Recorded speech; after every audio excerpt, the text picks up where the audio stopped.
With now 84,000 daily new cases, the focus and what most of us can't wait for is when will we have the vaccine? Already the government has a special task force to plan how the vaccine will be distributed to the 1.3 billion people across the country. And with me to talk about it, someone who has a big idea is Nandan Nilekani. He's of course known for being one of the first chairperson of the Aadhaar Authority. And of course, he's the co-founder of Infosys. Nandan Nilekani, thanks so much for speaking to Hindustan Times. I hope you've been well during these strange times. Yes, I've been quite good actually, using the time to get in shape. Okay, I've been reading your pieces. You've written 2 pieces for the Hindustan Times where you talk about how the Aadhaar and the mobile network can be jointly used in order to spread the vaccine, to distribute the vaccine quickly. Would you explain to our viewers who are watching now why that may be a more effective and efficient method as opposed to the traditional way immunization, which is very successfully done and has been done, for instance, the polio program. In fact, so many people are saying that the polio and the BCG vaccine is the reason why fatality rate in India is low as well. Would you explain how this, the Aadhaar network would be a better way as opposed to the traditional method? Well, first of all, one is the Aadhaar network, but also the way we designed the Aadhaar enrollment process 10 years back. I really mean both of these things. I think the challenge is very simple. We have about 2 billion or more, 2.5 billion potential vaccinations to be done as soon as possible, because assuming most of the new the vaccines coming look like they're dual dose, a prime dose and a booster dose. And therefore, if we say 1.3 into 2.5 billion vaccinations are required. And we have to do that as soon as possible. We have to do it in 2 years, because unless we reach that, then we can't really get back to normal. Now, India has done a great job in immunization. 2 things. One is the focus has been on infants and pregnant mothers. So we have about 25 million births every year, and they get immunized. And you also have pregnant mothers getting anti-tetanus injections. And polio is really a drop which you put on somebody's tongue. It's not an injection. And so anyone, it's easy for someone to do it. Whereas a vaccination is an injectable thing, and you need to know how to inject. You need to use the vial properly. You need to talk to the person about what are the side effects. You need to make them feel comfortable that the vaccine is a good one. And also it is about the historic vaccination in India has been oriented only towards infants and mothers. But now we have to think about the elderly, the ones with comorbidities. So, the scale, the challenge and the scope of immunizing 1.3 billion people against COVID is a completely different ballgame. And moreover, if you were to use the existing machinery, the current birth vaccination itself will have an impact, because it will overwhelm the system. So it's best we think of a dedicated new large-scale vaccination infrastructure along the lines of Aadhaar enrollment.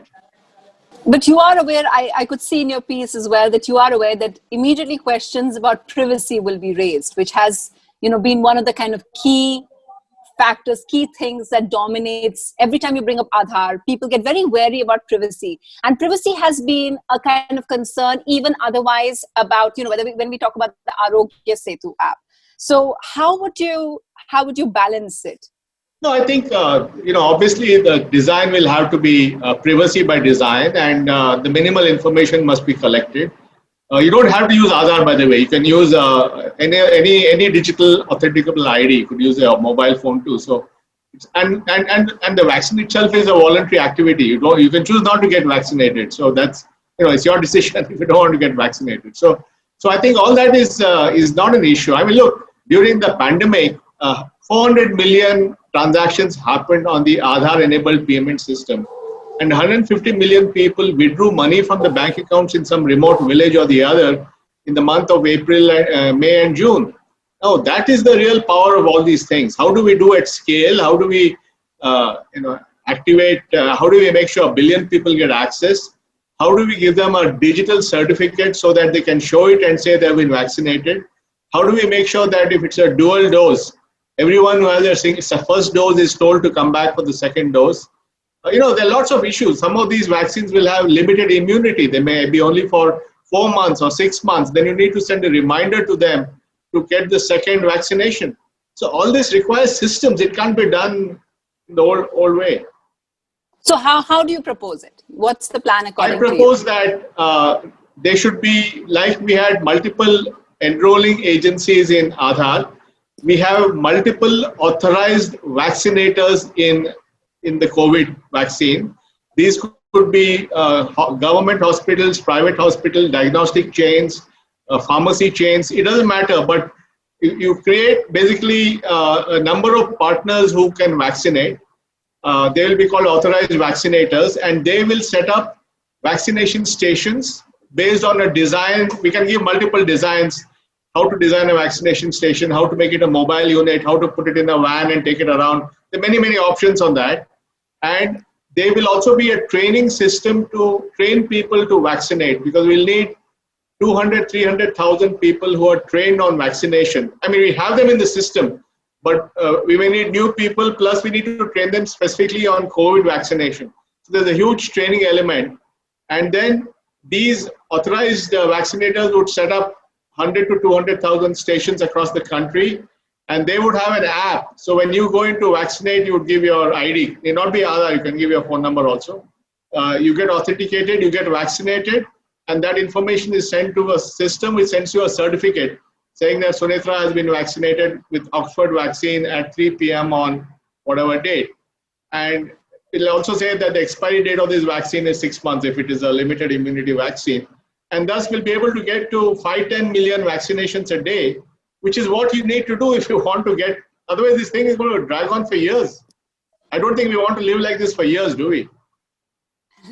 Well, this figure that you mentioned, 5 to 10 million a day, I was just thinking about it because it's been, because in HT we've been doing the stories every day, tracking how much testing. And even though it's taken us 7 months right now from when we started, and even though we've made leaps when it comes to testing, but even in 7 months, we've only managed to go from 1,000 or whatever to about 1 million a day tests, and that's in 7 months. So I wanted to ask you, 5 million to 10 million now you said per day of vaccination. Isn't that too ambitious? Not at all. I mean, look, first of all, look at the issue. If you don't vaccinate at 10 million a day, and remember it's dual dose. So 10 million a day is only 5 million people getting vaccinated, which means only about 150 million a month. It'll take 7-8 months even to do 1 billion people. The fact of the matter is that every day we lose in vaccination, the country's economy is crippled. Banks have NPAs, millions of people have no jobs. People are going hungry. People are slipping back into poverty. So there's no choice but to do vaccination at 10, 20 million a day. And what the Aadhaar enrollment has shown, if you design it properly, you can create a highly scalable model, but you have to think like that. You have to think what works at scale. And you have to have that design construct in day one. That's the whole argument I'm making, that this cannot be, you can't just go from one to another. You have to think through the architecture and plan for this. Otherwise, we will be doing vaccinations for the next 5 years. I don't think that's what you want. So all of the system that you're saying, these vaccinators, all of this will be possible in the next 5 months for it, by the time end of the year, they're saying we might have the vaccine ready. Serum Institute, of course, has started production already, even before the final kind of approvals come, they've started production. And, we are assuming, as you said in your piece, we are assuming that we'll have enough vaccines for the, the general population. But you're saying that there is enough time to set up the system for distribution. No, I'm not. This is not about distribution. This is about the digital backbone for doing it. The way I see it is that starting December, January with emergency authorization, we will have 1 or maybe 2 vaccines there. For example, we have the Oxford vaccine from Serum. Serum also has a tie with Novavax, which also has a good vaccine. Biologically has a tie with Johnson & Johnson to make a vaccine. Bharat Biotech is building an indigenous vaccine. Zydus Cadila is building an indigenous vaccine. So even if some of these don't work, let's say 1 or 2 work, initially the number of doses they'll be able to make will be maybe 50 to 100 million doses a month. So at that time, the government should direct that to the most important and needy people. So you'll have health workers, the vulnerable, those with comorbidities, other essential workers. You can have a priority strategy. But my estimate is that by sometime towards the last quarter of 2021, the vaccine supply will become adequate, because around the world there'll be many, many vaccines, and it's an industrial activity. So you can, many of these guys are planning to make 1 billion doses a year. So sometime in the end of 2021, you will have ample supply. At that time, you have to crank up that machine to be able to vaccinate, 5-10 million a day, which is why I think full vaccination will take at least 2 years, which means starting in January 21 up to December 22. If you do it the way I'm suggesting, if you don't do it, it may take till, I don't know, 5-7 years, who knows? Final question to you, Nandan Nilekani, is what do you make of, just as someone who's been in the, who is in the tech space, there's been so much talk. One of the things that has defined us and the rest of the world has been also the tracing apps. Do you think Arogya Setu has been effective? Well, Aadhaar Setu has a lot of value. It's been useful for people to know about what's happening. People who have voluntarily given their conditions to the app has allowed to see a pattern of where the cases are coming in. It's been a platform for teleconsultation. So I think it's more than just a contact app. So if you look at the totality of the app, yes, it has been useful. Well, thank you so much. I really hope the government's listening to some of the points that you've raised. And yes, that they get working on it soon, so that they are able to dispense and vaccinate 5 to 10 million people, as you say. Thanks so much, Nandan Nilekani. Pleasure speaking with you. Take care. Thanks. Bye-bye. Bye.